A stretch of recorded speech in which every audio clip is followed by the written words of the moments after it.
Imran Abbas Pakistani drama industry के superstar हैं। इन्होंने न सिर्फ पाकिस्तान बल्कि बॉलीवुड में भी काम किया है। सितारा तालीम का ममार है और वो अदाकारी में चला गया जब वो अभी यूनिवर्सिटी में था। इसने तब से पीछे मुड़कर नहीं देखा है और वो अपने करियर के बहुत से हट ड्रामों का हिस्सा रहा है।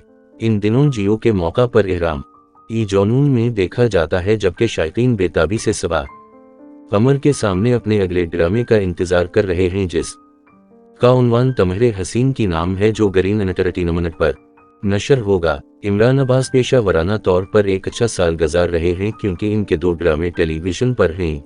वो एक बैन-अल-अक़वामी पंजाबी फिल्म में काम कर रहे हैं, जबकि इन्होंने एक और बैन-अल-अक़वामी मंसूबे पर भी दस्तखत किए हैं और अब इन्हें जिंदगी भर का तजुर्बा मिल रहा है, क्योंकि अदाकार उम्रा के लिए मक्का मुकर्रमा में है। इन्होंने अपनी तस्वीर इहराम में शेयर की और कबा के सामने कुछ खूबसूरत तस्वीर शेयर की। उम्रा करना एक मुसलमान की आखिरी ख्वाहिश है और वो इमरान अभी कर रहा है। अपने उम्रा सफ़र से अदाकार के कुछ कलकस ये हैं।